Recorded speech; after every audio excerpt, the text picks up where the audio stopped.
ஹாஸ்பிட்டலில் fight scene காட்டிங்க sir. அதில் இடம் சின்னதாக இருந்தது. அதில் எப்படி சார் கேமரா ஆங்கிள் நீங்கள் யூஸ் பண்ணீங்க? இல்லை, இது வந்து ஐடியா நம்ம இது பண்ணல, எழுதியல ஹாஸ்பிட்டல் ஃபைட்டுன்னு தான் வச்சோம். அப்புறம் ஃபைட்டுக்கு எப்படி தனியாக பண்ணலான்னு சொல்லல 2-3 ரெஃபரன்ஸ் எடுத்தோம். அண்ட் தென் வந்து நம்ம ஆர்ட் டைரக்டர் இருந்தார், அண்ட் தென் சினிமாட்டோகிராஃபர் அவர் இருந்தார், அப்புறம் ஃபைட் மாஸ்டர். ஸோ அவங்களோட இன்வால்மெண்ட்டில் தான் அது. நான் எழுதுனது வந்து அந்த இடத்துல நான் எழுதுனது ஹாஸ்பிட்டலில் ஒரு ஃபைட்டு, இந்த இடத்துல கார்னரில் நேரோ டவுன் பண்ணிடுறாங்க, அந்த இடம் டெட் எண்டு, இந்த இடத்துல ஒரு ஃபைட் அப்படின்னு சொல்லி நம்ம வச்சு ஒரு பேசிக் ஐடியாவோட தான் வச்சோம். பட் அப்புறம் ஆர்ட் டைரக்டர் உள்ளே வந்தப்புறம், கேமராமேன் உள்ளே வந்தப்புறம், அந்த ஃபைட் மாஸ்டர் வந்தப்புறம் இட் கெட்ஸ் பெட்டர். அவ்வளோதான். சரி, நாடுன்னு ஒரு படம் பண்ணியிருந்தீங்க. அதில் ஆக்டிங்காக ரொம்ப நல்லா இருந்தது. இப்போ இதில் ஆக்ஷன் சீக்வன்ஸ்லாம் பயங்கரமாக இருந்தது. எப்போ ஒரு ஃபுல் ஃப்ளெஜ்ட் ரொமான்டிக் ஃபிலிம் பண்ண போகிறீங்க? இங்கே நிறைய கேர்ள் ஃபேன்ஸ்லாம் உங்களுக்கு இருக்காங்க. ஆக்சுவலாக நான் சினிமாவில் வரும்போதே ஓகே இந்த ராம்காம் அந்த மாதிரி தான் செட் ஆகும் நமக்கு அப்படின்றது. பட் இந்த நாடு மாதிரி ஸ்கிரிப்ட் வரும்போது எப்படின்னா இது ஒன்ஸ் இன் லைஃப் டைம் மாதிரி தான். ஏன்னா நம்மளை நம்பி இவன் நடிப்பாண்டு நம்புறதே பெரிய விஷயம். அண்ட் இந்த மாதிரி ஸ்கிரிப்ட் வரும்போது நாளைக்கு அதை வேணாம் அப்படின்ட்டு அப்புறம் இன்னொருத்தர் பண்ணும்போது சூப்பராக பண்ணுறாரு, வாயை வச்சுட்டு சும்மா இருந்துக்கலாமேன்னு தோணும். ஸோ அதெல்லாம் நம்மளுக்கு கிடைக்கும்போது இந்த மாதிரி இப்போ சரவணன் சார் மாதிரி பெரிய ஒரு டைரக்டர் வந்து சொல்லும்போது அவங்க மேலே இருக்க நம்பிக்கையில் போயிடலாம். ஏன்னா நான் ஃபர்ஸ்ட் சரவணன் சாரோட சொல்லும் போதே சொன்ன விஷயம், நீங்கள் என்னோட ஃபர்ஸ்ட் படம் பார்த்தீங்களா தெரில, நிறைய நெகட்டிவ் கமெண்ட்ஸ் வந்தது. நீங்கள் என்ன நம்பிக்கையில் தினம் கொடுக்குறீங்களோ தெரியல, நீங்கள் ஒருத்தர் யோசிச்சுக்கோங்க சார். ஏன்னா என்னால் ஒரு படம் கெட்டு போயிடுச்சுன்னா அதை விட ரொம்ப வருத்தமாகவே இருக்கும், அது ஆயுஸ் பூரா குத்திட்டே இருக்கும். ஸோ இந்த விஷயம் நான் ஓப்பனாகவே போய் சரவணன் சார் சொன்னேன். அண்ட் தென் ஒரு 45 days எனக்கு ஒரு டெய்லி ஒரு 8 hours அவர் ஒர்க் ஷாப் கொடுத்துட்டே இருப்பார். அதே மாதிரி தான் கௌதம் சார் வரும்போது, ஏன்னா எல்லா பெரிய ஆக்டர்ஸும் ஒரு போலீஸ் காப் ரோல் ஒன்று பண்ணியிருப்பாங்க, அண்ட் அதில் ஒரு லெகசி ஒன்று க்ரியேட் பண்ணியிருப்பாங்க. ஸோ நம்மளால் அது க்ரியேட் பண்ணலன்னா அதை நாங்கள் ஓப்பனாக ஒத்துக்கிட்டு மூவ் ஆன் ஆயிடணும். பட் சார் ஒரு ட்ரைனிங் இருந்தது, ஃபெர்னாண்டோ சார் ஒரு இன்ஸ்பெக்டர், அவர் ஒரு 3 weeks ட்ரெயின் பண்ணார்.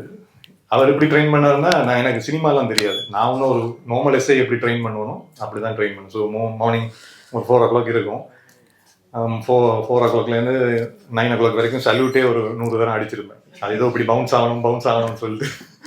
ஸோ ஒரு ஃபர்ஸ்ட் 1 week சல்யூட்டு வாக் பண்ணுறது அந்த விஷயம் தான் இருந்தது.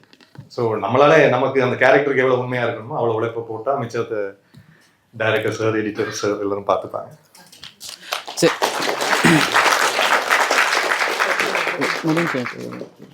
ஹாய், நான் வந்து சவுண்ட் டிபார்ட்மெண்ட்லேருந்து பேசுகிறேன். இப்போ வந்து இந்த மூவி கொடுக்கையில் வந்து உங்கள்கிட்ட இந்த மாதிரி எனக்கு த்ரில்லராக வேணும், எமோஷன் இருக்கணும், கொஞ்சம் ஃபன் இருக்கணும், இந்த மாதிரி சொல்லி உங்கள்கிட்ட கொடுத்தாங்களா, இல்லை நீங்களே ஓனாக யோசிச்சு இந்த மூவிக்கு ஃபுல்லாக கம்போஸ் பண்ணீங்களா? எல்லா படமும் டிஃப்ரெண்ட்டாக ஒர்க் ஆகும். இந்த படத்துக்கு வந்தீங்கன்னா ஃபஸ்ட்டு படம் போட்டு காட்டினாரு டேரக்டர். மேக்ஸிமம் வந்து ரியலிஸ்டிக்காக எடுத்துருக்கிறாரு. ஸோ நான் எதுவுமே ஓவர் டூ பண்ணிடக்கூடாது. ஸோ ஒரு கமர்ஷியல் படத்தை வந்து நம்ம வேறு மாதிரி யோசிப்போம். ஒரு சின்ன காமெடி கூட ஓவராக டே இதுக்கு சிரிங்கடா அப்படின்ற மாதிரி மியூசிக்லாம் வரும் பின்னாடி. ஸோ அந்த மாதிரி இல்லாமல் இது வந்து அந்த சீனுக்கு என்ன, இப்போ நம்ம அந்த சீன் பார்க்குறச்ச இது எனக்கு கன்வே ஆகுது. சம்டைம்ஸ் வந்து டைரக்டர் ஒரு சில சீனில் வந்து எமோஷன் வேணும்னு கேட்டார், பட் எனக்கு பார்க்குறச்ச வந்து நான் வந்து வேறு பெர்ஸ்பெக்டிவ்ல புரிஞ்சுப்பேன். ஸோ அந்த மாதிரி டைமில் தான் வந்து நாங்கள் கொஞ்சம் டிஸ்கஸ் பண்ணோம். அண்ட் மெயினாக ஒரு தீம் இருக்கும்ல, படத்துக்குன்னு ஒரு தீம் இருக்கும், ஒரு கேரக்டர் இருக்கு. இப்போது வில்லனுக்குன்ட்டு அது நம்ம செட் பண்ணிக்கணும் ஃபர்ஸ்ட்டு. அப்புறமா போலீஸ்க்குன்ட்டு லைக் அந்த கன்னுக்குன்ட்டு ஒரு கேரக்டர் இருக்கும்.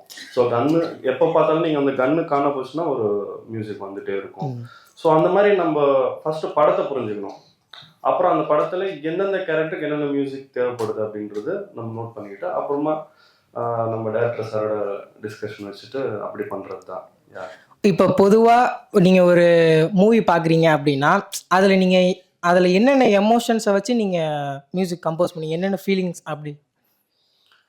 நம்ம ஃபஸ்ட்டு வந்து புரிஞ்சுக்க வேண்டியதுன்னா மூவியோட ஜானர் என்ன. ஸோ ஒரு சீரியஸ் சீனை வந்து நம்ம எப்படி வேணாலும் லைக் மியூசிக்கில் வந்து கன்வே பண்ணலாம், ஒரு ஆர்கெஸ்ட்ரலாக கன்வே பண்ணலாம், இல்லைன்னா டெக்னோவாக கன்வே பண்ணலாம். ஸோ அந்த மூவியை நம்ம ஃபஸ்ட்டு புரிஞ்சுக்கணும். ஸோ டைரக்டர் என்ன ஃபீல் பண்ணி எழுது, ஸோ அந்த வேர்ல்டுக்குள்ளே போகணும். ஸோ அப்போ நமக்குன்னு ஒரு ஆன்சர் கிடைக்கும், அந்த ஜானர் சூஸ் பண்ணிப்போம், அதில் ட்ராவல் பண்ணணும். Okay, thank you. தேங்க்யூ.